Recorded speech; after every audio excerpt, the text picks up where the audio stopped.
నర్సీపట్నంలో సృష్టి క్షేత్రం పేరిట ఏర్పాటు చేస్తున్న 108 అడుగుల శివపార్వతుల విగ్రహ నిర్మాణం ఎంతో చారిత్రాత్మకమైనదని, ఈ ప్రాజెక్టు పూర్తయితే నర్సీపట్నం ఖ్యాతి దేశ నలుమూలలా వ్యాపిస్తుందని టీడీపీ రాష్ట్ర ప్రధాన కార్యదర్శి చింతకాయల విజయ్ ఉద్ఘాటించారు. స్థానికంగా జరిగిన భూమి పూజ కార్యక్రమంలో ఆయన మాట్లాడుతూ, నీటిలో పద్మం ఆకారంలో నిర్మించే వంతెనపై శివపార్వతులు కొలువై ఉండేలా ఈ అద్భుత ఘట్టానికి రూపకల్పన చేశామన్నారు.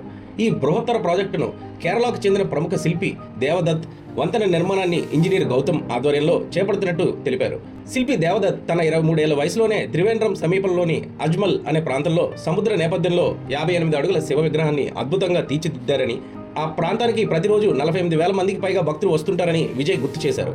ఆ శిల్పికి శివుని పట్ల ఉన్న అపార భక్తితోనే ఇటువంటి అద్భుతాలు సృష్టించగలుగుతున్నారని ఆయన కొనియాడారు. దేవదత్తును బలిఘట్టం బ్రహ్మలింగేశ్వర స్వామి ఆలయానికి తీసుకువెళ్ళినప్పుడు అక్కడ చోళరాజుల కాలం నాటి పురాతన శివలింగాన్ని చూసి ఆయన ఎంతో ఆశ్చర్యపోయారని విజయ్ వివరించారు. ఈ చెరువు చుట్టూ ఉన్న కొండలు, నీరు, గాలి, భూమిని చూసి శిల్పి ఇక్కడ అగ్ని పుట్టాలని, అప్పుడే ఇది నిజమైన సృష్టి క్షేత్రం అవుతుందని భావించి 108 అడుగుల శివపార్వతుల విగ్రహ నిర్మాణానికి ఇక్కడ స్థలాన్ని ఖరారు చేశామని పేర్కొన్నారు. 100 ఏళ్ల పాటు చెక్కు చెదరకుండా నిలిచిపోయేలా ఈ విగ్రహాన్ని తీర్చిదిద్దుతున్నామని, ఇది తన తండ్రి చింతకాయల అయ్యన్నపాత్రుడి కళ అని ఆయన స్పష్టం చేశారు. విగ్రహం ప్రారంభోత్సవం కార్యక్రమానికి దేశంలోని ప్రముఖ నాయకులను ఆహ్వానించి ఈ ఘట్టాన్ని కన్నుల పండుగగా నిర్వహిస్తామని వెల్లడించారు. ఈ చెరువు 100 ఎకరాల చెరువు. ఈ చెరువు ఈ చుట్టుపక్కల ప్రాంతాలన్నిటి కూడా వ్యవసాయానికి ఉపయోగించేవాళ్ళు పూర్వం. అయితే ఇప్పుడు ఇల్లులన్నీ వచ్చి వ్యవసాయ భూములన్నీ ఇల్లు కట్టిస్తారు చాలా మట్టుకి. ఇంకా 30% 40% ఉంది, కానీ మిగతా అయిపోయింది. అంచేత మొన్న దేవదత్ గారు అని చెప్పి పరిచయం చేశారు విజయ్. అతను మన ఊరు కాదు, మన ప్రాంతం కాదు, మన రాష్ట్రం కాదు, కేరళలో అక్కడ త్రివేంద్రం దగ్గర ఉంటారు వీరు. అక్కడ 58 అడుగుల విగ్రహాన్ని కట్టారు అతనే.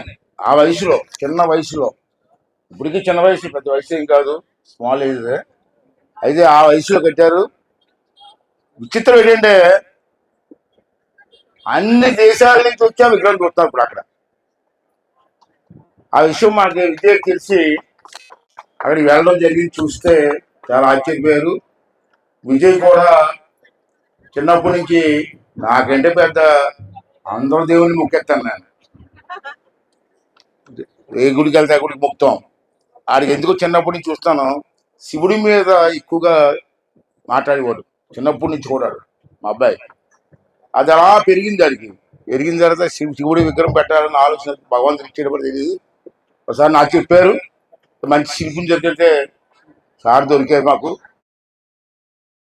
అని నాకు పోయి సంకల్పం ఉంది కాబట్టి ఓకే అన్నాను నేను. ఈ విగ్రహం నర్సీపట్నంలో 108 అడుగుల విగ్రహం వస్తామా, చెరువు మధ్యలో వస్తుంది. అక్కడికి వెళ్ళడానికి బ్రిడ్జి కూడా వేస్తున్నాం. విగ్రహంతో మరి నీటిలో నడిచేయలేం కదా, బ్రిడ్జి కూడా వేస్తున్నాం. బ్రహ్మాండంగా కట్టాలని చెప్పి నిర్ణయం తీసుకోవడం జరిగింది. ఇది నాకు ఆఖరి కోరిక. నాకు ఏ కోరికలు లేవు. ఈ విగ్రహం పూర్తి చేసి మీకు అప్పగిచ్చి నేను కూడా రెస్ట్ తీసుకుంటాను. అది నా కోరిక. ఏది ఏమైనా, ఎన్ని ఇబ్బందులు వచ్చినా, ఎంత ఖర్చు అయినా విగ్రహం కట్టి తీరాలని చెప్పి నేను మా కుటుంబ సభ్యులందరూ నిర్ణయం తీసుకుంటాను. అంటే అది కట్టాలంటే నా ఒక్కరి వాళ్ళు కాదు, మీ అందరు కూడా. మిమ్మల్ని ఏమి అడగను నేను, ఈ తాలూకు ఆశీర్వాదం ఇవ్వండి చాలు, అంతే. విగ్రహం పూర్తవు మీ ఆశీర్వాదం ఇవ్వండి. ఈ స్థలాన్ని పవిత్రంగా ఉంచండి. ఈ స్థలాన్ని పవిత్రంగా ఉంచండి. నేను చెప్తాను ఈవేళ నాకున్న అనుభవంతో. మన పక్కనే లంబసింగ్ ఉంది, మీ అందరికీ తెలుసు లంబసింగ్. ప్రతి సంవత్సరం కొన్ని వేల మంది టూరిస్టులు వస్తున్నారు అక్కడికి. 3 నెలలు, శీతాకాలంలో 3 నెలల్లో. ఈ సంవత్సరం అయితే 70,000 మంది 80,000 మంది కుటుంబంతో వచ్చారు. నేను ఈవేళ మాటిస్తాను, ఈ విగ్రహం కానీ సార్ పూర్తి చేస్తే ఆ 70,000 మంది కూడా లంబసింగి వచ్చిన వాళ్ళందరూ కూడా నర్సీపట్నం వచ్చి విగ్రహం దగ్గర వస్తారు.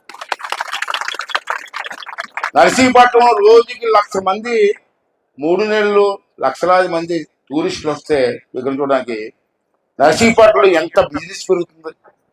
హోటల్స్ వస్తాయి, బట్టల షాపులు వస్తాయి, బిజినెస్ వస్తాయి, ఎంతమందికి ఉపాధి జరుగుతుంది.